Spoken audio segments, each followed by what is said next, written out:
heard what happened to Captain Anderson. Survives 100 battles and then gets taken down by backroom politics. Just watch your back, Commander. Things go bad on this mission, you're next on their chopping block. Saren's out there somewhere, and we're gonna find him. Everyone on this ship's behind you, Commander, 100%. Intercom's open. If you got anything you want to say to the crew, now's the time. Listen up, Normandy. This is your commander speaking. We have our orders. Find Saren before he finds the conduit. And I refuse to let anything get in the way of that mission. The Council wants to ignore this. That's no surprise. They've never helped us in the past. No reason they'd start now. But we don't need their help. We can do this on our own. Wherever Saren goes, we'll follow. Wherever he searches for the conduit, we'll be there. We will hunt him to the very ends of the galaxy and bring him down.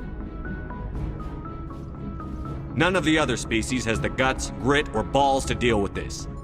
So it's up to us. We're the only ones who can stop Saren. I swear to you all, we will stop him. Well said, Commander. Captain will be proud. The captain's not here. I'm in charge now, Joker, and time's wasting. Get this bird in the air. Yes, sir.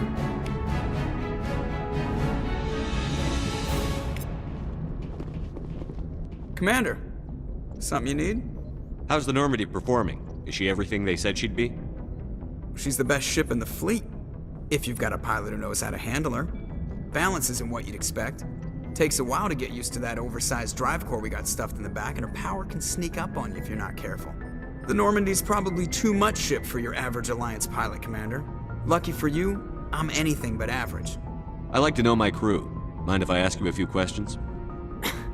I can see where this is going. You did a background check on me, didn't you? Well, I'll tell you the same thing I told the captain. You want me as your pilot. I'm not good. I'm not even great. I am the best damn helmsman in the Alliance fleet. Top of my class in flight school, I earned that. All those commendations in my file, I earned every single one. Those weren't given to me as charity for my disease. What are you talking about? Are you sick? You mean you didn't know? Oh, crap. Okay, I've got Vrolik syndrome, brittle bone disease. The bones in my legs never develop properly. They're basically hollow, too much force and they'll shatter. Even with crutches and my leg braces, it's hard to get around. One wrong step and crack! It's very dramatic, but I've learned to manage my condition, Commander. Put the Normandy in my hands and I'll make her dance for you. Just don't ask me to get up and dance unless, you like the sound of snapping shin bones. Why does everyone call you Joker? It's a lot shorter than saying Alliance Flight Lieutenant Jeff Moreau. Plus, I love to make little children laugh. I was just thinking how much you remind me of Santa Claus. Look, I didn't pick the name. One of the instructors in flight school used to bug me about never smiling. She started calling me Joker, and it stuck. Why didn't you ever smile? Hey, I worked my ass off in flight school, Commander. The world's not gonna hand you anything if you go around grinning like an idiot. By the end of the year, I was the best pilot in the academy, even better than the instructors, and everybody knew it. They'd all got their asses kicked by the sickly kid with the creaky little legs. One guess who was smiling at graduation? I need to know more about this Vrolik syndrome if I'm putting my ship in your hands. Yeah, of course you do. It's an extremely rare condition. Nobody knows exactly what causes it. Genetic, maybe. It's treatable, but there's no cure. They classify my case as moderate to severe. I was born with over a dozen fractures, hip, thighs, ankles. My bones were already breaking in the womb. 100 years ago, I wouldn't have survived past my first year. Lucky for me, modern medical science has turned me into a productive member of society. You're not gonna break a bone trying to fly the ship, are you? I don't fly with my feet, Commander, so I'm fine as long as I'm in this chair. I gotta be real careful when I get up to take a piss, though. I can do my job as well as anyone on the ship. Better, actually. So don't worry about it. I have to go. All right, see ya.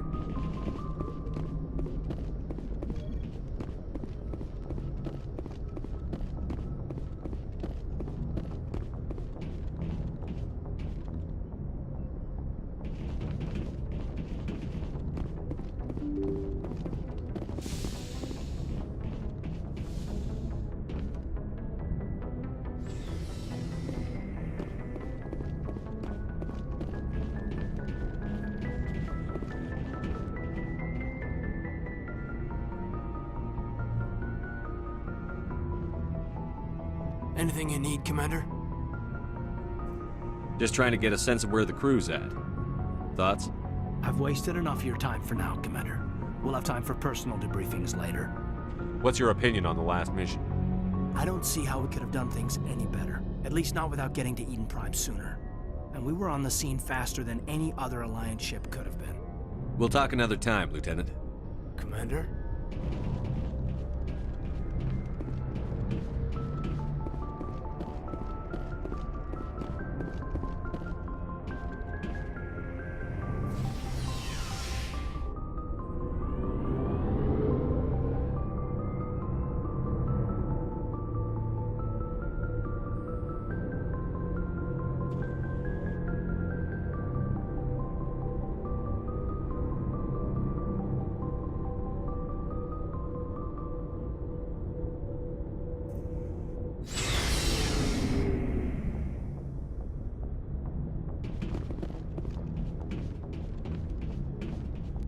Nice ship you've got, Shepard. What can I do for you? What's your story, Rex? There's no story. Go ask the Quarian if you want stories. You Krogan live for centuries. Don't tell me you haven't had a few interesting adventures. Well, there was this one time the Turians almost wiped out our entire race. That was fun. They tried the same with us, but we fought them off. It's not the same. It seems similar enough to me. So your people were infected with a genetic mutation? An infection that makes only a few in 1,000 children survive birth? And I suppose it's destroying your entire species? You're still here. It can't be all that bad. I don't expect you to understand, but don't compare humanity's fate with the Krogan. Sorry, Rex. I wasn't trying to get you upset. Your ignorance doesn't upset me, Shepard. As for the Krogan, I gave up on them long ago. The genophage infected us, but it's not what's killing us. Are your people really dying? We're sure not getting any stronger. We're too spread out. None of us are interested in staying in our own system. Lots of species have left their homes and prospered. But they go to colonize new worlds. We're not settlers. We're warriors. We want to fight. So we leave. Hire ourselves out. And most of us never go back. What can you tell me about the genophage? Ask the Solarians if you want details. They made it. All I know, it makes breeding nearly impossible. Thousands die in stillbirth, and most never get that far. Every Krogan is infected, every one. And no one's rushing to find a cure. Why don't the Krogan try to find a cure? When was the last time you saw a Krogan scientist? You ask a Krogan, would he rather find a cure for the genophage or fight for credits? He'll choose fighting every time. It's just who we are, Shepard. I can't change that. Nobody can. So long, Rex. Shepard. Commander? What's your opinion on the last mission? Kinda wish you'd got there sooner, Commander. No offense, I appreciate the rescue. I just wish... They died, you lived. That happens in this job. Yes, Commander. Believe me, I understand that. If I had been more alert, we wouldn't have been cut down by an ambush. We never trained to fight synthetics. The Geth haven't gone beyond the Veil in 3 centuries. Our training supposedly is able to adapt. I'll make sure it doesn't happen again. Do you have a few minutes to talk one-on-one?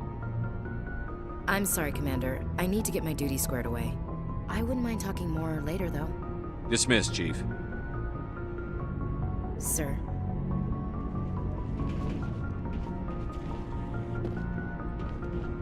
Thanks for bringing me on board, Commander.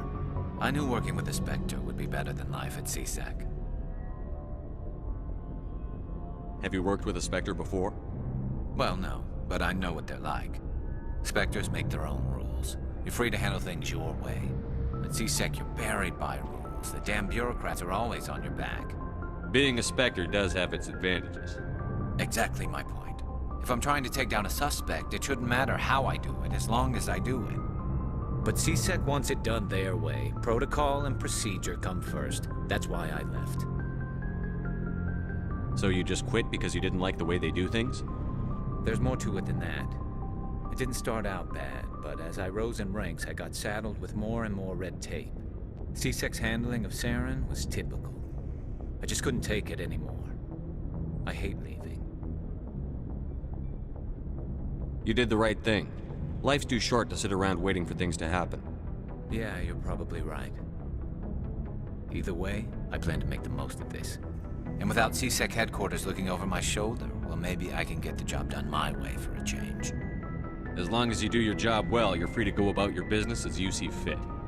Thank you, Commander.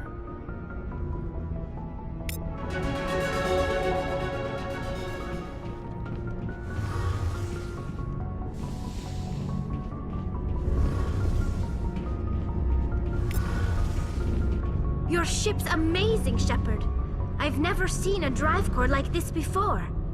I can't believe you were able to fit it into a ship this small. I'm starting to understand why you humans have been so successful. I had no idea Alliance vessels were so advanced. The Normandy's a prototype. Cutting-edge technology. A month ago, I was patching a makeshift fuel line into a converted tug ship in the flotilla. Now, I'm sitting on board one of the most advanced vessels in Citadel space. I have to thank you again for bringing... Traveling on a vessel like this is a dream come true for me. I had no idea you found ship technology so interesting. It comes with being a Quarian. The migrant fleet is the key to the survival of my people. Ships are our most valuable resource. But we don't have anything like this. We make do with cast-offs and second-hand equipment. We just try to keep them running for as long as we can. Some of the fleet's larger vessels date all the way back to our original flight from the Geth. I can't believe your fleet's still using ships that are 3 centuries old. They're constantly being repaired, modified, and refitted. They aren't pretty, but they work. Mostly. We've tried to make ourselves as independent as possible on the flotilla, grow our own food, mine, and process our own fuel. But some things we just can't make on our own. A patch to maintain the hull integrity requires raw materials we just don't have. That's why our pilgrimages are so important. Tell me about your people. Our lives aren't easy. Resources are scarce, and we are constantly on the move. Everything we do must in some way contribute to the continuation of the migrant fleet. There are 17 million Quarians in the flotilla, and each of us relies on the others for survival. The bonds among my people are strong. Unfortunately, we have had to surrender many of the freedoms and civil liberties other species take for granted. What kind of freedoms? Well, it's illegal for parents to have more than one child.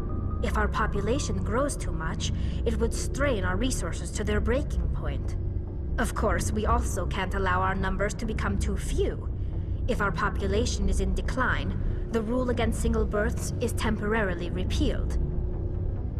In extreme cases of population decline, incentives are even offered to encourage multiple births, though the Conclave hasn't had to take such measures in nearly a century. That's your government. The Conclave is our civilian branch of government. Each ship can elect a representative to serve on the Conclave and make decisions that affect the fleet as a whole. On matters that affect an individual ship, however, the captain has the final say. It's a tradition that dates back to the early days, when the fleet was governed by martial law. Fortunately, most captains nowadays are smart enough to have an elected council from their crew to give them advice and guidance. So the ultimate power rests with elected officials. In practice, the Conclave and the respective council for each ship tend to set the rules that govern our daily lives. But in theory, we are still under military jurisdiction. The 5 top-ranking military officials in the fleet serve on the Admiralty Board. These 5 have the power to overrule any decision by the Conclave in case of emergency. To do so requires unanimous agreement among the Admiralty, and they can only do this once. After that, the entire board must resign their posts.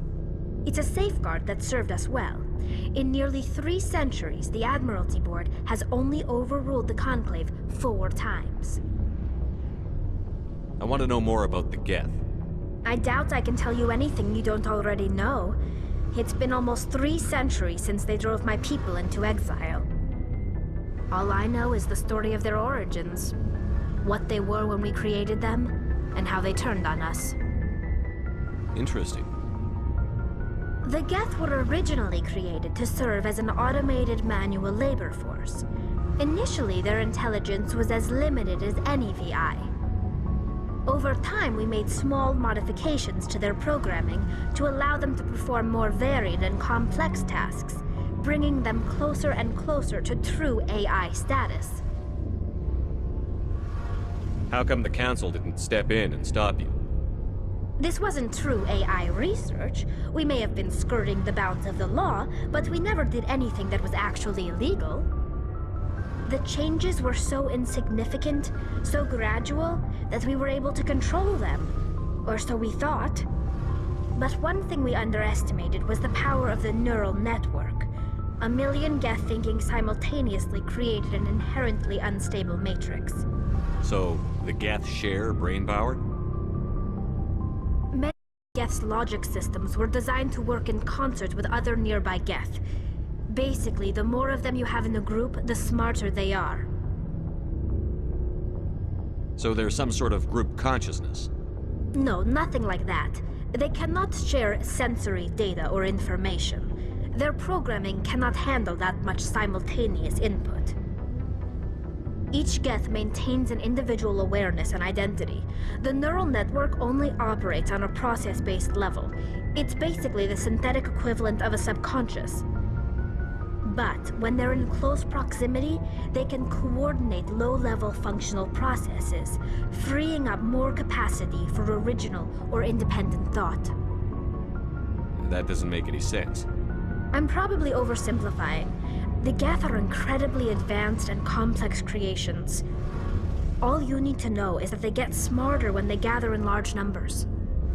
As we built more and more Geth, their effective intelligence became more sophisticated, more abstract. One day, a Geth began to ask its Quarian overseer questions about the nature of its existence. Am I alive? Why am I here? What is my purpose? As you can imagine, this caused a near panic among my people. What did you do?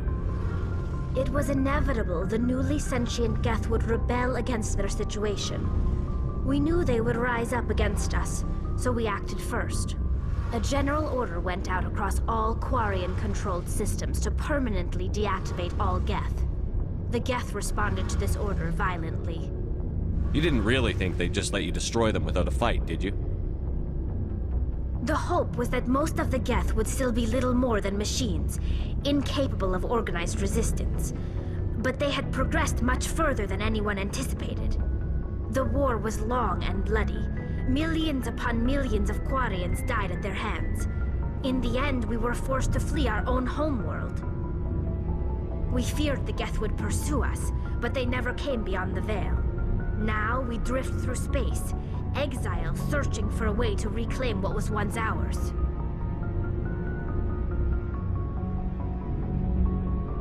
I want to know more about the pilgrimage. When my people reach maturity, we leave our birth ships and seek acceptance with a new crew. It's necessary to maintain genetic diversity among the fleet. But no ship wants to accept someone who will be a burden on them. So, to prove our worth, we embark on a pilgrimage. We set out alone, leaving the flotilla and our families behind us. Only return once we have found something of value we can bring back to the fleet. This is presented as a gift to the captain of the respective ship we wish to join. If the gift is accepted, we are welcomed into the crew. Can a captain choose to reject the gift?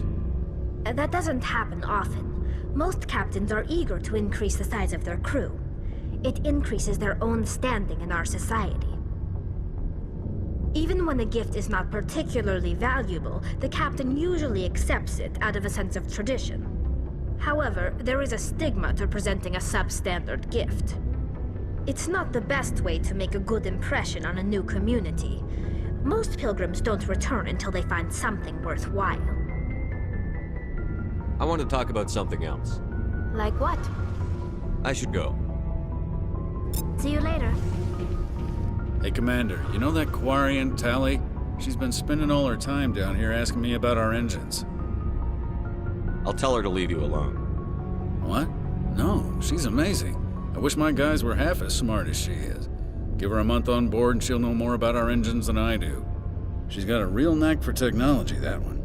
I can see why you wanted her to come along. I figured she'd be a real asset to the team. You got an eye for Tally, Commander, but I'm guessing that's not why you came down here. Fill me in on the IES stealth systems. How does it work exactly? You can't hide a ship out in space. They emit too much heat and radiation, too easy for sensors to pick them up, unless you find a way to capture those emissions. So our stealth systems trap the energy we give off in storage sinks built into the ship itself, no emissions to give away our location. Eventually the sinks have to be vented. More than a few hours silent running and they overheat, cook us inside our own hull. There's no way for anyone to detect us? A visual scan can still pick us up. Anyone looking out a window can see us plain as day. But you have to be pretty close to get an actual visual out in space. Most vessels rely on scanners. As long as the stealth systems are engaged, they can't see us. Not unless we accelerate to FTL speeds. Why doesn't it work with faster-than-light travel? Cranking up to FTL blue shifts our emissions, pushes them into frequencies too high to capture in the sinks. As soon as we make the jump, it's like setting off a flare. Sensors can pick up our location whenever we enter or exit FTL flight, but for short-range missions, our stealth systems are amazing, and we've got the only one. I want to know more about the Normandy. She's the best ship I've ever served on, probably the fastest vessel ever designed, and she's the only one using the new Tantalus drive core. What's so special about the Tantalus drive core? Proportionally, it's about twice the size of any other vessel. Not only are we faster, but we can run at FTL speeds longer before we are. Where else have you served, Adams? If you name a class of Alliance ship, I've probably served on it. Everything from dreadnoughts and carriers right down to frigates like the Normandy. My last assignment was on the Tokyo, only a cruiser, but she was a good ship. Couldn't hold a candle to the Normandy, though. Carry on, Adams. Aye, aye, Commander.